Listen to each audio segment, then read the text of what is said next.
Hey guys, it's Chris here. So today we have another video. Today's my first day where I'm actually back at the mountains.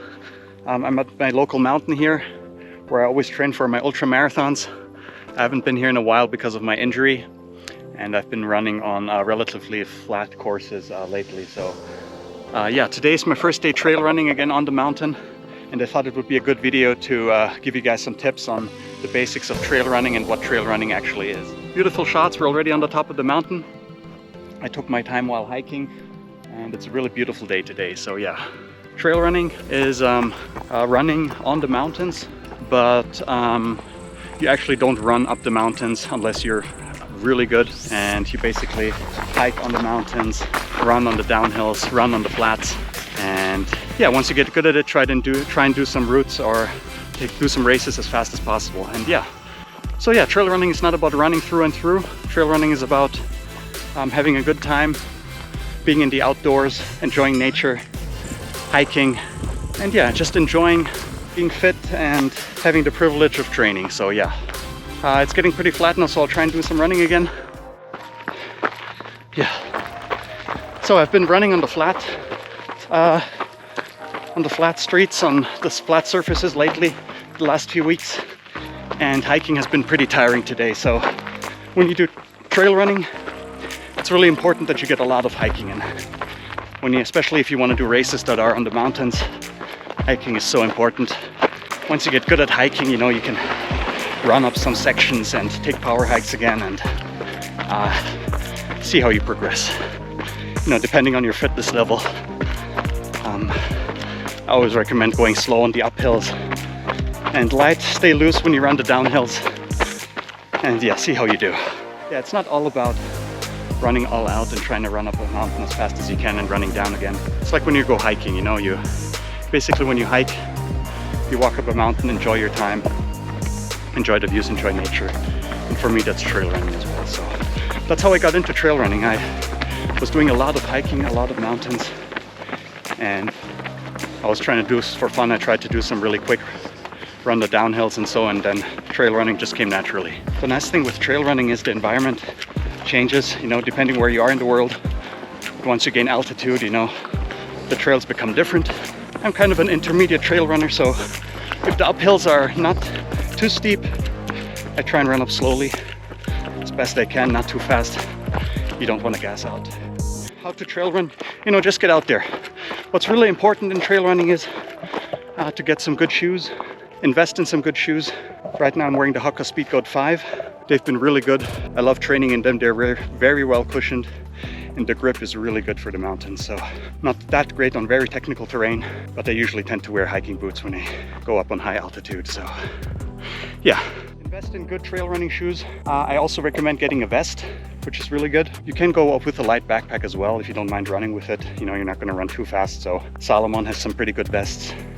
There's a lot out there already, so, but with the vest, it's really good. You can bring some water, you know, pack in some gels, bring your phone. I actually always bring a rain jacket and a emergency foil blanket, so just in case, you never know. Anyway, trail running vest, trail running shoes, and you're good to go. I always recommend, if you do trail running, you know, try and run the downhills loosely, you know.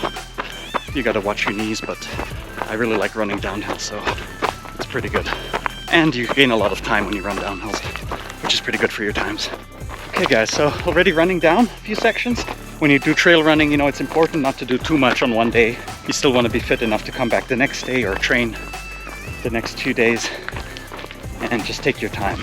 Another tip, what I would give you guys is, what I always do is I bring a gel with me. So in case I do feel down or I don't have enough energy, I don't know, maybe I didn't eat enough, a gel helps a lot while training. You know, early on in the training, you know, you're out for hours or 2-3 hours. When I feel like I don't have too much energy, I take a gel. Some even come with caffeine, which is pretty good. And yeah, take a gel and then I'll feel better. You know, take it with water. Don't always use it, but it's always good to have it with you, you know, so in case you need an energy boost. Yeah, it helps when training. So yeah, bring gels, you know, eat enough before. I usually like to eat a lot of carbs. Naturally, I love pasta, so carbohydrates are good for running. Everybody knows that, but especially when you're in the mountains, you know, you hiking burns a lot of calories. So anyway, yeah, always bring a gel, bring enough water. Supplies, it depends how long you're out there. If you're just going to run for an hour on the trails, you don't really need anything. But when I'm out on the mountains, I bring my pack and usually bring a lot. So 3 hours, maybe 4 hours are my mountain trail runs. And I usually do them on my off days. Anyway, there are races end of October. It's September now, beginning of September. There's a Trailrunning Festival in Salzburg, where there's a 24K with 1,300 vertical meters, which is pretty cool. I was also thinking of doing another half marathon on the road, since I've been doing a lot of flat running the last few months and weeks. So I ran 1:55 on my half marathon, and I really believe I could run faster. So with my current fitness level, I believe I could at least do 1:50, and with some good training, do some intervals, some half marathon workouts, maybe I could do 1:45. It would be a big jump from 1:55 to 1:45 in just 3-4 months. But what do you guys think? Trail run with not too much trail running training, or go for a half marathon PB? So yeah, what I also recommend when you do trail running or you're in the mountains is to bring a watch. A watch where you can see how many kilometers and how many vertical meters you've done. And maybe have a route on your watch where you have a GPX track.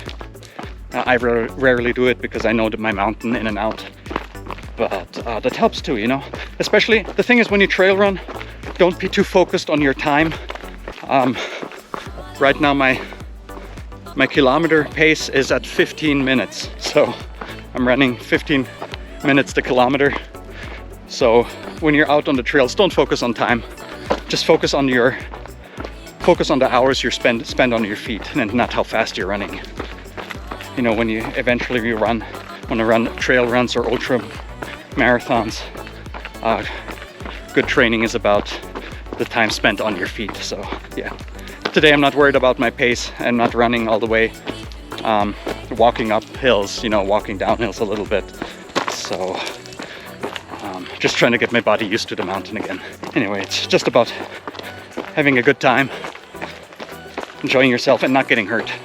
Be careful when you're on the trails and on the mountains. You don't want to get hurt, twist your ankle, or fall over, which is really important, and where you got to be careful. What I also recommend when you do long days on the mountains, you do a lot of vertical, is to buy trekking poles. They help a lot.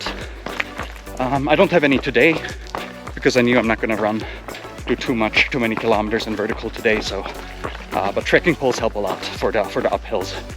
Yeah, another important thing, my partner now just took my trail vest, and running feels a lot easier. So the thing is, when you run in ultra marathons or you do trail runs, you'll wear a vest where you'll have water.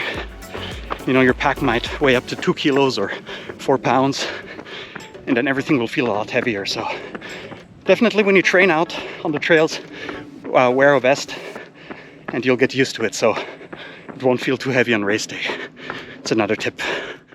So guys, my last tip for today is, I usually recommend this to maybe a little bit more advanced trail runners, are hill repeats.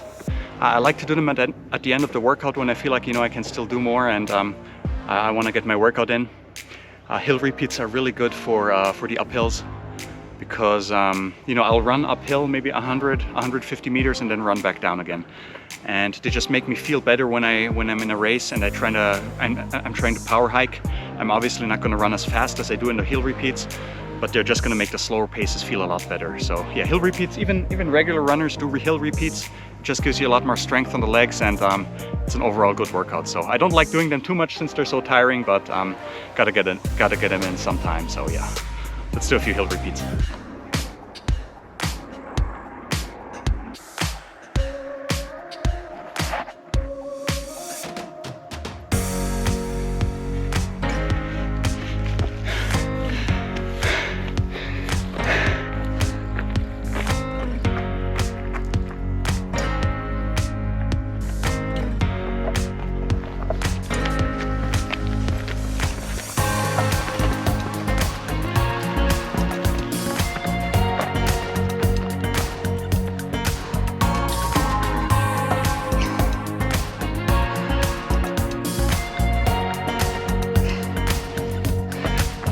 jog down lightly. Just got done with the hill repeats. Really feel my legs burning, you know, filling up with lactic acid. That's why it's important at the beginning not to run up the mountain, because you'll just build up too much lactic acid in your legs and you'll burn out. You won't be able to run anymore. Not to mention you won't be able to walk down or run down anymore the mountain. So that's why hill repeats are really good. They make your body getting used to dealing with the lactic acid, and your lactic threshold will be a lot better. So yeah. And then one day you'll be able to run up the mountain if you're good. Anyway, guys, headed back to the car now. I hope you liked the video, introduction to trail running. It's really not that complicated. You just got to get out there and do it, just like running. So the more you do it, the better you'll get. Have fun with it, then you can be consistent. And yeah, like the video, please. Subscribe for more content, more mountain videos, mountain running. And we'll see you next time. Thanks for watching, guys. Take care.